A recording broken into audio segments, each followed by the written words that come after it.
everyone. My name is Daniel Karoma, and I'm the Business Liaison Officer here in Montgomery County. Just want to thank you for joining us. My colleague will introduce herself in a few minutes. If you're joining us, that means you are here to get more information about the Montgomery County Microenterprise Stabilization Program. And we will talk more about the program as we go into details. But for now, let me just Judy, if you can introduce yourself. Oh, yes. Hi, I'm Judy Stevenson. I'm the Montgomery County Small Business Navigator. I'm very involved in the grant programs that we've stood up to help our local business community. Well, again, I say good morning. And if you are joining us, this is a new program that that will go live next week, June 10th. And the Montgomery County Microenterprise Stabilization Program, the funds that is being used is part of the Community Development Block Grant Program, which is part of the CARE Act funding that the county received. And so the goal is that we want to provide financial assistance to, again, I'm going to highlight these words because they were used deliberately, to low income, well, to income eligible, I don't want to say low income, to income eligible for-profit businesses, right? So basically, which means that there's a federal guidelines when it comes to the income eligibility, and we'll go into depth in terms of what those income eligibility guidelines are. And this is only for-profit businesses. So non-profit businesses are not eligible to apply for this grant. Again, these are federal, not county requirements. And then another important thing is that the micro enterprise or the business have to have either 5 or fewer employees, and that could include the owner of the business itself. And the idea is that you will get funding to this program as a result of the impact of the public health emergency that we're in right now.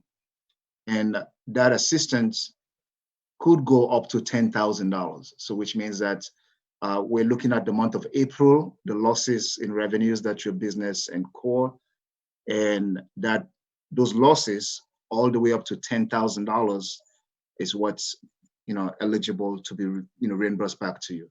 If it exceeds $10,000, I mean, we know these are very difficult times, but the program itself, the maximum that any one business can receive is $10,000. So as I indicated earlier, the program will start on June 10th. So you may ask, why are we doing these webinars? Well, because we want businesses to prepare. We want you to know about the program. We want you to know the documentation that is needed in order for us to determine eligibility.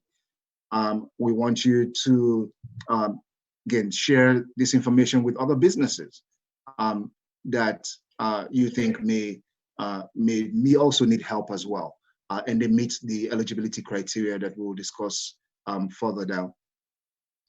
And the program will then close June 16th.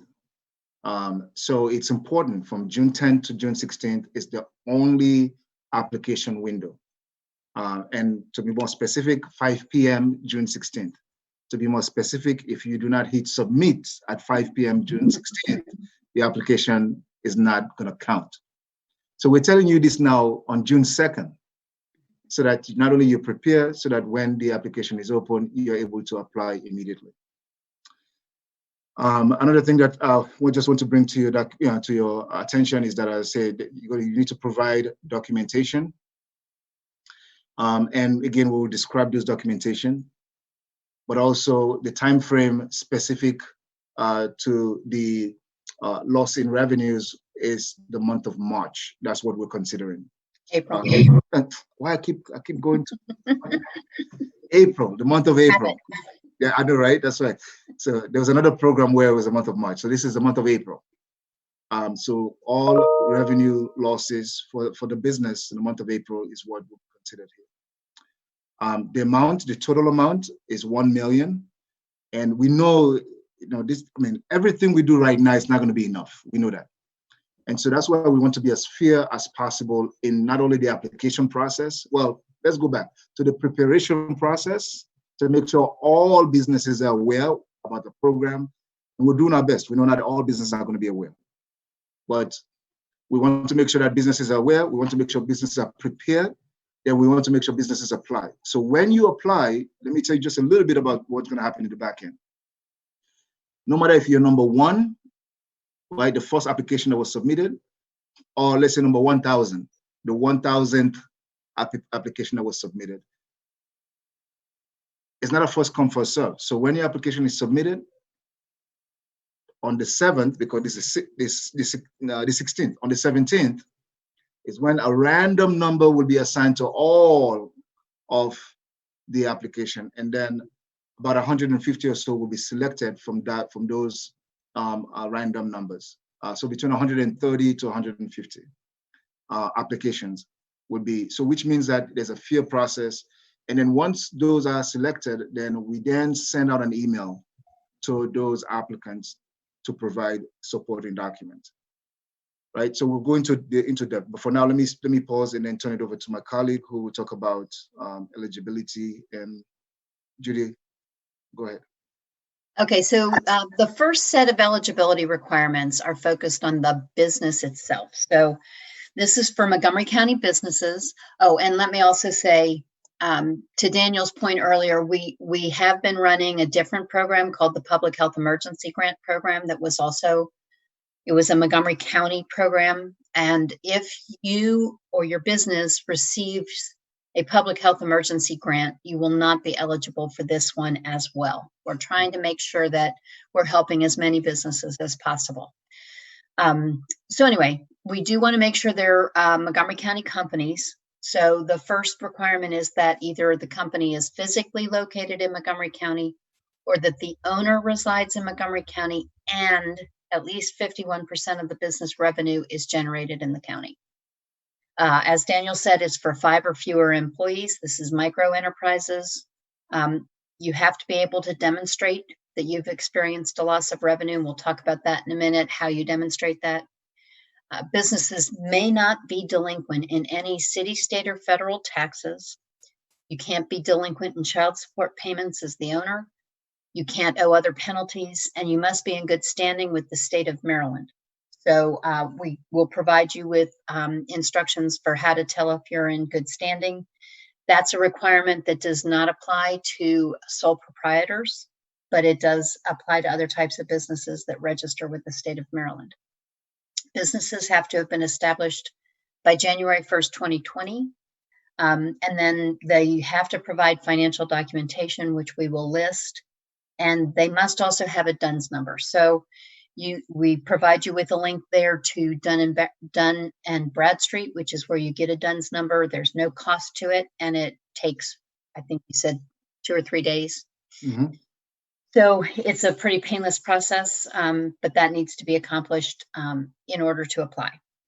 And then there are income limits. We'll talk about that in a minute. And you will have to provide documentation to support the household income. Because this is a federal program, the owner and any owners of the business must be either a U.S. citizen or a qualified alien, which is defined by the United States Code. I guess that's what that is. And we provide you with a link there. So you want me to continue, Daniel? Sure, go ahead. Okay. So these are the business documentation documents that we're requiring. We're trying to keep this fairly simple. We need either your tax returns from 2018 or 2019, whichever you have. That's for the business. What we're looking for is to establish the historic average monthly revenue for the business. In addition to the historical tax returns, you will then provide either a profit and loss statement or a bank statement for 2020. Again, what we're trying to show, April 2020. What we're trying to show is the revenue in April of 2020 compared to those historical monthly average revenues. That's what will be used to establish the loss of revenue as a result of the COVID-19 health emergency. If the business is less than 2 years old, we're providing some options.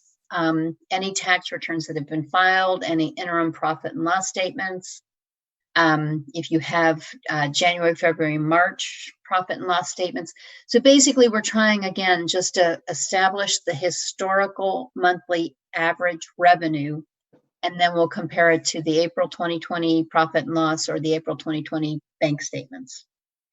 Again, here's a link to the DUNS number, and also here are the instructions for how to determine if you're in good standing with the state of Maryland. So the business financials are not burdensome. We're trying to keep it as simple as possible, but we do need to establish some idea of what the historical revenue has been and what 2020 is. Okay. And just quickly on the good standing with the state of Maryland, Judy, I think sole proprietors most likely, they're not registered with the states, would not, they're not required to be in good standing. Is that correct? Correct. Okay. All right, so let's talk about the income eligibility guidelines. Again, this is a federal guideline and it has to be met in order for any applicant to receive funding through the CDBG program. HUD is who established these guidelines for the region and for each state. And so, which means that the business owner, right, the household income for the business owner, right, this is not the business now, this is the household income. These are the guidelines. So for someone who is just by themselves, they have to, at a minimum, make this amount and then bill or lower. This is the maximum amount actually, and then lower than that. And you'd be surprised, as I say, we went back and forth, but these are the federal guidelines that have to be met. So it gives you for one person, a family of one to a family of 8, these are the amounts for the household income. Not only the business owner, but the business owner has a significant other. They have a wife, a husband, they have children that are 18 years and older. All those income have to equal to this amount in order for them to be eligible for the grant program. And these are the documentation that will prove the income eligibility. So again, a copy of a recent pay stub. For example, if the business owner, does the business part-time and work part-time, then we're gonna need the part-time jobs pay stub. If the spouse, the husband and wife or partner, works full-time and therefore covering most of the cost, we're gonna need, again, those, pay stubs as well from that. If they have any member of the household who is 18 years or older, again, a copy, if they work, a copy of those pay stubs.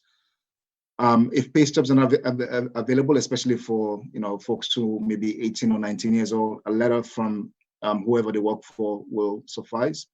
But also, is asking for in terms of any other income stream within the household. So these are examples. So there's a Social Security, SSI benefits.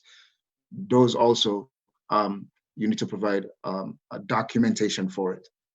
And then from there, assets within the household, checking, savings, and other forms of assets and we have a list of them there. Again, these are federal guidelines, so they need to get all of that. And then a copy of the most recent tax return. If they haven't filed 2019, then we need 2018. But then for everyone who is in the household, all right.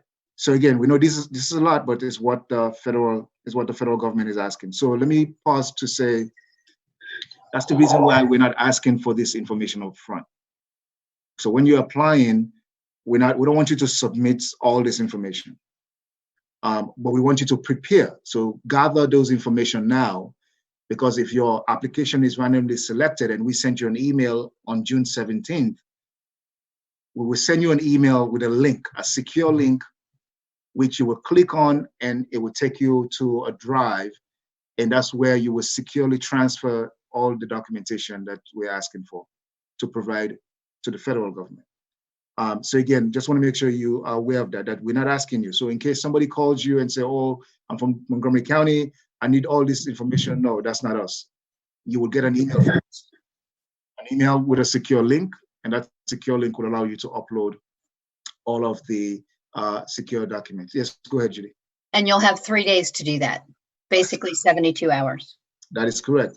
And that is very important, because what happens is that once we randomly select the applications, and we're trying to basically get, all the review done so that, you can get these funds into your account as fast as possible. And that's why also we're doing these webinars now, so that you can start preparing to put these documents together. So that as soon as you, again, get that email from us to upload your files, immediately you can do that, and that will make sure that your application, again, has, well, little delay. I don't want to say no delay, because nowadays you never know. All right, Judy, you want to, yeah, you can talk about the Sure. questions. So, and I just want to make it clear, if the documents that are required are not provided within that 3-day, 72-hour period, that application will not be considered. We'll move on to the next one. So we just, in order to process these things in a timely way, everybody has to be prepared to do their part of the process. So if we don't receive the documentation, we will send reminders, but if we don't receive it, we're going to move on to the next application. So anyway, these are supplemental questions. We're trying to understand, what has been the impact on businesses of this pandemic. We want to know how the funding we provide will help you, your business remain viable. Will it help you prevent layoffs? Have you identified new lines of business, different kinds of things that you could do if you are able to continue and stay viable? So these are just some things that we're trying to understand what the economic environment is for the business community. And then the next thing we'll ask is whether you've received funds from some other source. Now, as a reminder, if you've received it from the Public Health Emergency Grant Program, you would not be eligible for this, but you could be receiving funding from other, or assistance from other state or federal programs.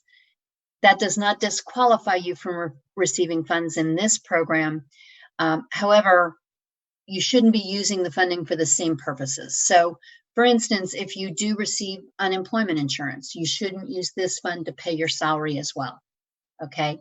Use this funding to pay for some other business expense. So basically we're asking not that you not do double dipping. So you don't use the same, or you don't pay the same expenses with funding from different places. And we will be asking for a report at some point in time. We'll be asking you to report back to us how you used the funds. So please keep careful track of what you're using the funding for, this funding as opposed to any other assistance that you're receiving. And then we'll want to know, are there still gaps? I mean, what else do you need to prevent layoffs or create new jobs?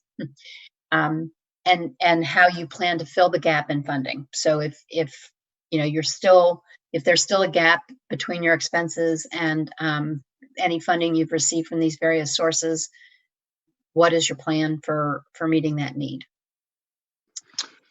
Okay, so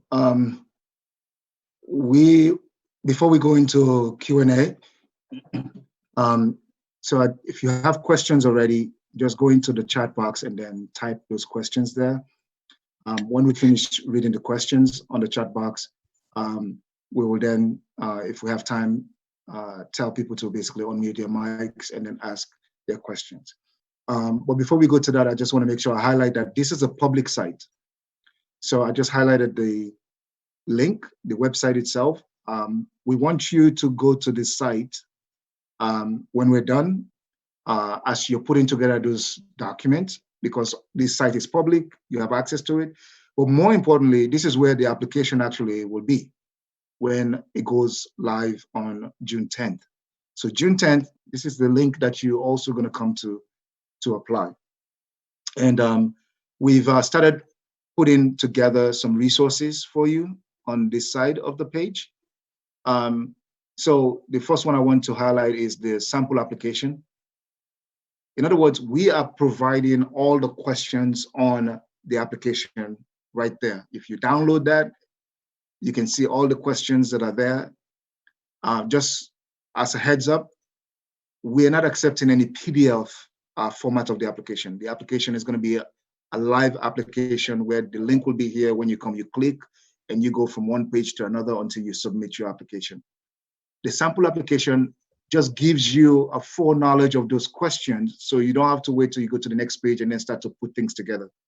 The sample application tells you what page 1 will be, page 2, page 3, and all the pages that you will see when you're applying, so that you're prepared. You can even write in that sample application to make it easy for you, so that when you're filling out the electronic application, you can just copy from the sample application.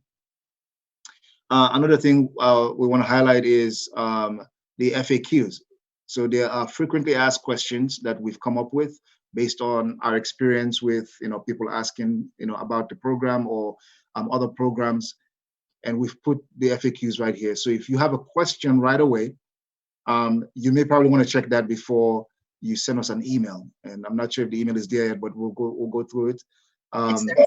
Is there? Perfect. It's right below where you are. Okay, perfect. So yeah, so the FAQs are right here. The Spanish version of the FAQ, it's on its way.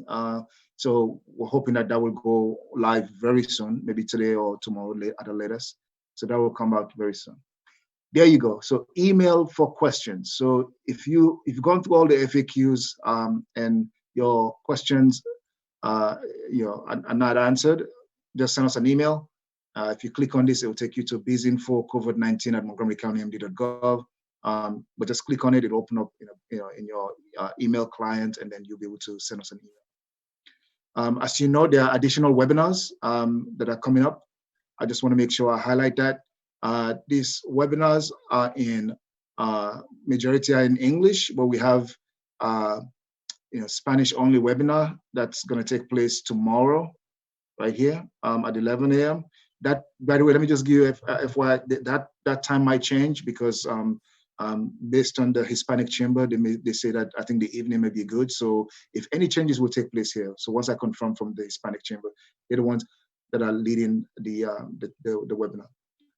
There's a Mandarin-only webinar that will take place on the 4th, and then there will be an Amharic-only webinar, which is being hosted by the Ethiopian American Chamber of Commerce. So once that information is provided to me, I'll make sure that everything is here.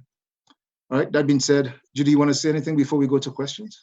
The only other thing that I would say is that ACH form, that people might be wondering why that's there. If you scroll down a little on the resources, it's just because when we do approve grants, this is one of the pieces of information that will need to be supplied in order for people to get paid. So it's just there for convenience, that's all. Sure, absolutely.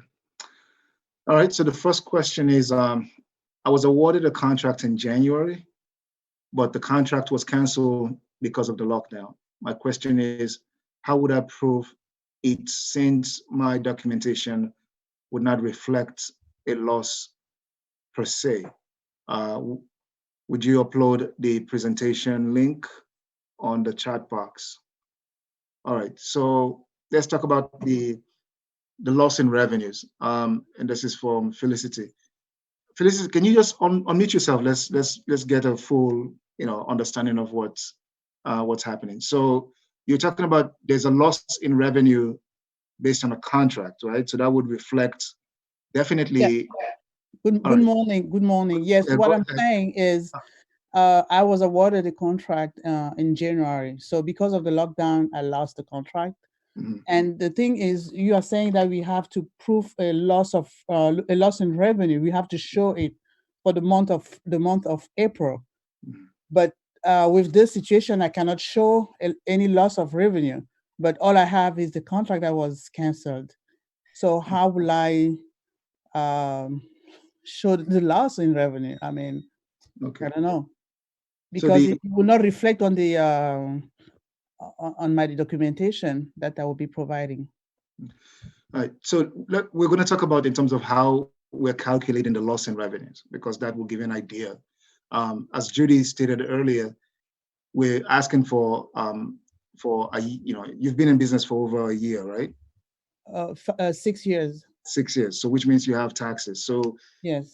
we're looking for 2018, 2019 taxes. And we'll take an average of the top line number, right, of your taxes. That will give us your monthly average, right? Monthly average. So we take the whole year tax divided by 12, it gives us monthly averages. And then you provide us with your April P&L statement or your April bank statement if if you don't have a P&L statement. And that will then, when we subtract the revenues for April from the monthly averages, that basically is how we determine the loss in revenues. So which means, for example, if your historic monthly average is X, and then your April 2020 revenues is Y, then we're doing, again, Y minus X, that will give us the amount in terms of the loss in revenue. Does that make sense? Yeah, it makes sense. But what I'm saying, I mean, if you even do that, you will see, from 2018 to 2019, you will see an increase on my revenues. But Sure. the thing is, by April, you still see that steady revenue. But what I call lost is the contract that I lost, because that could have been a revenue, plus for me. But since I lost it, but I cannot, you cannot see that on the statement because I didn't even start. So those are future losses you're talking about. Well, go ahead, Judy. Yeah. Go ahead. Well, just if I can maybe try to help with this. So I guess here's the thing. If you still have revenue that is equal to or greater than your historical monthly average revenue from the past, then you would not be eligible for a grant because you haven't had a loss. But if because you lost that contract, your revenue is down, then you would be eligible for a grant because your revenue now is lower than what your monthly average was historically. Yeah. Okay. Yeah. Because on the contrary, I had to do some investment in order to sustain this new contract. So actually, I have a loss. I can show a loss because. Remember, it's a loss in revenue. Loss in revenue. Yeah. Yeah. All right. Well, thank you for that clarification. And as I say, we're having these webinars every day. So if you come back tomorrow and let's say you want to give us anything more specific, we can look at that as well. And right now we're not having a lot of people on the webinars, so which means we can take time, to talk about, individual stuff. All right. Well, thank you for that. So there are no other questions on the chat box. If you haven't asked a question, please unmute yourself, state your name and the name of your company, and ask your question. Anyone else with a question?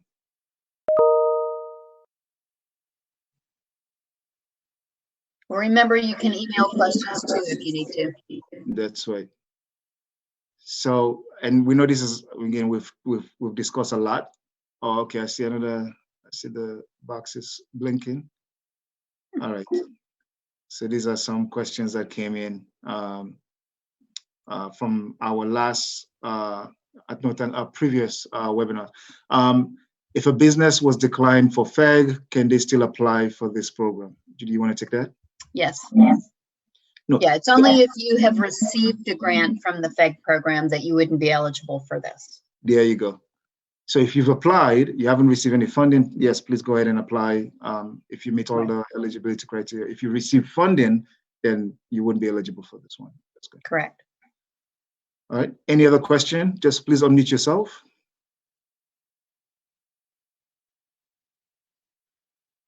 Will you? Is it possible to have this presentation? I mean, will you upload it on the chat box? This website. I mean, oh, that's the website. Okay. Yes. So that's the reason why we're using the website, because we want people to get familiar with the website. That we want people to have the link so they could come there and they'll basically go through all what we just went through. They could imagine me and Judy making this presentation while they're going through the entire page. where Judy is saying, you must have this, you must have that. Daniel is saying, the goal is that we really want people to get familiar, because when you are familiar with the page, then you're able to actually not only understand the program better, but also you're able to provide the documentation when we ask for it. And that makes your, in terms of preparation, better. It also makes our review better as well, to get this money as fast as possible to the applicants who are eligible. Thank you for that question. All right, are there any other question? Please unmute yourself and ask.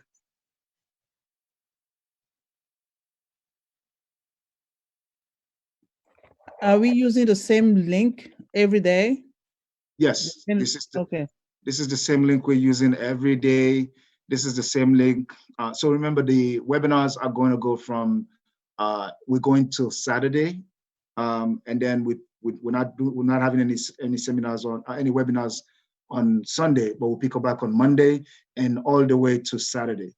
But excuse me, on Wednesday, the 10th, we will switch over to Q&A session, because at that time people would start applying, and they may have some questions about the application or the application process itself.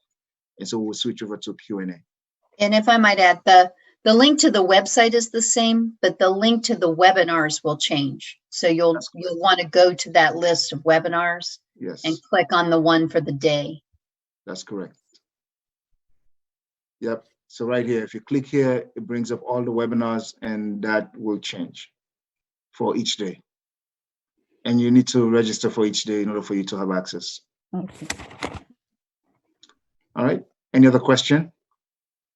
Okay. When are you going to open the application? Do you know at this point?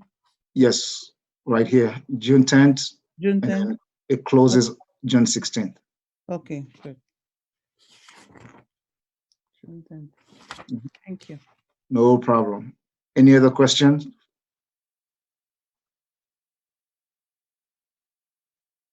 From anybody else? Any other question? Okay. Okay. So the live, actually, I was just informed that, okay, this has been live streamed, so which means people can also have access to it as well. If you go to the Buzz 365 Media page, I think their YouTube channel as well, it will be there. So you can also review the this video that we're going through right now.